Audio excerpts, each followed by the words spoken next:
What's going on, everyone? iLootGames here, and I'm back with another video. This one's going to be similar to one I did in the past, where I showed you potential buff ideas for different characters and reworks. So don't get too worried about it. You've seen a Pathfinder and saying it doesn't need a buff. No, it might not be considered a buff, where it's more as a rework to the character, changing it up a little bit. You guys really enjoyed the last video, and so I wanted to go over a few more, along with a concept character at the end of these that I'm going to share with you. So the first one we're going to take a look at is Pathfinder. So the tactical ability would remain the same: a grappling hook, grapple to get to out of reach places quickly. So we already know that one. And then the passive would be different though.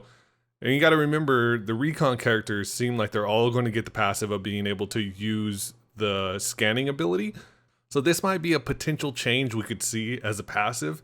And I really want all of you guys' feedback down in the comment below, because the creator of these ideas actually read all the comments and it gave him a lot of ideas and he really enjoyed it. His name's Wicked_Fool on Twitter, and I'm going to link him in the description below if you want to talk to him or leave him some messages on his Twitter page. So the new passive ability would be I Got You, Friend. Use your grappling hook on a teammate's death box to retrieve their banner from a distance, or on a downed teammate to pull them toward you. You can also cut or destroy any zipline created by the zipline gun ability. So I think this would actually be really nice to be able to cut ziplines. There is a way to destroy ziplines that many of you may not be aware of. So if you put a zipline like on the top of an open door and you zip somewhere, or onto a loot bin that's closed and then you open the loot bin, or you put it on a gas trap and you disable the gas trap, or the gas trap dies, that will break a zipline. Also, if there's something that breaks the path as a zipline, for example, it's going right outside of a door and the door opens, that will break a zipline. So there are a couple ways to do it, but you can't just manually just clip the zipline, which I think is a shame, because I think that would be a really cool ability. You can imagine taking high ground and then ending your zipline. The question is, would that be too overpowered, because you wouldn't be able to chase these teams that could do that? Let me know your thoughts down in the comments below. It's really hard to find a perfect balance, and that's what Wicked Fool's trying to figure out. And then his ultimate, he wouldn't change it. It'd still be a zipline gun, create a zipline for everyone to use. So we already know that is the current ability. And let's move on to the next concept, which is actually for crypto. Just a quick reminder, I'm doing a giveaway on Twitch right after this. This is for people who have watched my stream all week. And I'm going to pick a random comment from the week. So if you have commented on my videos, you've liked them all, and you're subscribed, you are entered to win. This is all drawn randomly right after this video, twitch.tv/iLootGames. Come and join me, hang out, gather up some points for next week's giveaway, or maybe you can even earn enough in this stream to enter the giveaway today. And if you made it this far, please hit that like button. It really helps me understand the watch time for each user, and moving forward helps me better my videos. So thank you everyone who hits that like button. So the update to his tactical would be Surveillance Drone version 2.0. Deploy an aerial drone that allows you to view the surrounding area from above. You can take full control manually while stationary, or put it in follow mode on the move. In follow mode, the drone hovers directly above you and only monitors your current field of view. Enemies detected within 30 meters of your position are marked for you and your teammates to see. Okay, so one of the things that I think a lot of people don't remember is that when Crypto first came out, in a cinematic, he's actually running and the drone's following him. That is what we thought their drone was going to be, which would be amazing if the drone would just follow him. Like, hey, what's crazy is we have drones like this now. This is not some crazy tech. This is what drones do nowadays. They can just follow you. So if we had the ability to set the drone to just in a follower mode, that would make the drone so much more useful. You wouldn't have to leave your team constantly to go check the drone or move the drone. But for those of you that main Crypto, what do you think about this? Is it overpowered? That's the thing. Crypto's kind of balanced now. Would this make him overpowered? Let me know. And the passive ability would be Hacker Man. When the drone is not deployed, it actively scans for enemies behind you. It will not mark the enemy's location, but will sound an alert when they are detected. You can hack used respawn beacons to redeploy teammates. So what he's saying is that if a beacon's already been used, you know how you can't use it again? Well, what if you could use it again as a Crypto? You could hack it so it worked once again. That's interesting. I mean, it feeds into his background of being a computer hacker. We don't really see him utilize his computer hacker abilities much in the game. So I would like to see that. I know a lot of people are interested in seeing how they implement the data knife. Will he be able to eventually hack vaults, stuff like that? But I think one thing to know is that in the code, data knife is actually the placeholder for the vault key. So just know that when you see a lot of data mining where people are talking about the data knife, it could be that they're actually pulling up code about the vault key. So I don't usually talk about that. I just let people do what they do, but it's something that you guys should be aware of since you're following me and you want to be informed.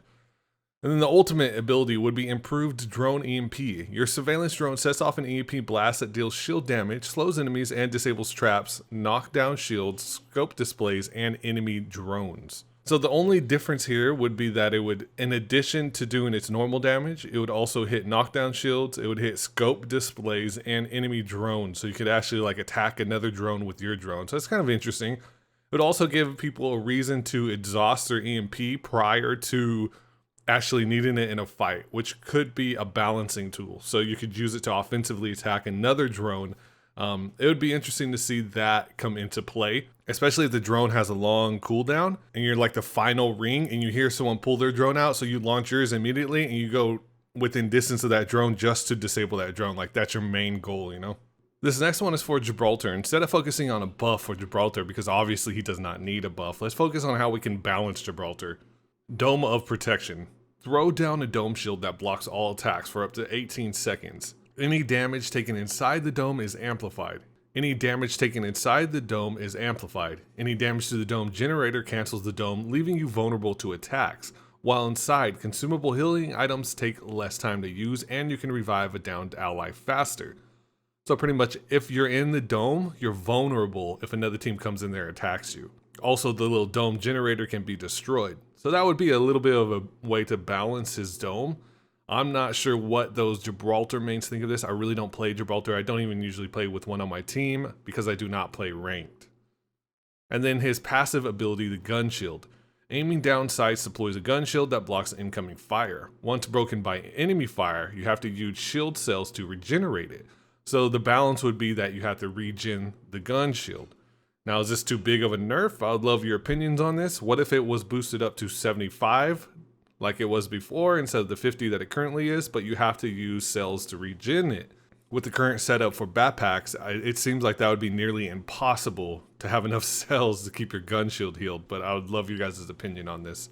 And then his ultimate ability, defensive bombardment, would stay the same. So what do you think? I know there has to be some way that we can balance Gibraltar because all I see is that people think that Gibraltar needs to be buffed. My personal opinion is that Gibraltar's fine. I think it's kind of cool to have a defensive character that is very powerful and he's sort of like the core of a team. I think that's a cool setup, a cool meta. I think it's actually better than Watson, where Watson ends up creating very camp-heavy games.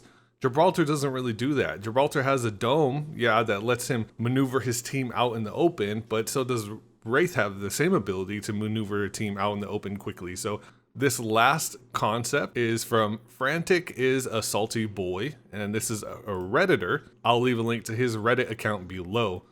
So this is the concept for a support legend. And I usually don't cover concept things because pretty much Respawn has their character design already figured out. The characters are mapped, the abilities are already figured out. They just may tweak abilities as they come, but they pretty much have like the next 12 characters figured out already. But let's go ahead and do a concept one, just because I want to see your guys' opinion, and he might like to see your opinion also. So this would be for a support character. The tactical ability would be re-energize. Fire a laser. If it hits a teammate, they gain 25 shield. If it hits an enemy, they take 25 damage, and you gain 15 shield, 25-second cooldown. The next would be his passive ability, Repairman. Repair already used respawn beacons and respawn teammates 25% faster. Craft smaller health items into larger health items. Example would be 4 syringes equals 1 medkit. 4 shield cells equals 1 battery. 1 battery plus a medkit equals a Phoenix kit. Ultimate sharing ability. Sharing is caring. 75% of healing received from items is applied to nearby teammates for the next 20 seconds. So I think the crafting ability I really like. I like the idea. I think that actually should be worked into the game already somehow because sometimes you just cannot find batteries and all you have is cells, and I just hate to pop multiple cells in the middle of a fight. So I think maybe that could be part of a character or it should be worked into the game. The next thing is the ultimate ability for sharing is caring. Now that seems a little overpowered. 75% of healing received from items is applied to nearby teammates for the next 20 seconds. I think that's a little overpowered. I also don't know how that would work as an ultimate ability because it has a cooldown effect, right? Ultimates have cooldowns, Well, that doesn't, like, how would that work with that? You just have to sit there and wait, and then you can use the med kit, and that'll apply to the team. I don't know. I'm actually interested to see if they do something similar to Lifeline, where they do that area of healing. I think that would be really cool for Lifeline instead of the drone. Just get the drone out of here. The drone is slow, it's loud, it just doesn't do the job. Unless you buff the drone to heal faster, I just don't see the point of the drone anymore. People are just moving way too fast for it nowadays. The pace of the game has increased quite a bit. All right, guys, that's gonna be it for me. I'm gonna go hop on stream. If you made it this far, please hit the like button. It really supports me a lot. Or leave a comment down below telling me you made it this far. I will see you on stream, and have a good one, guys.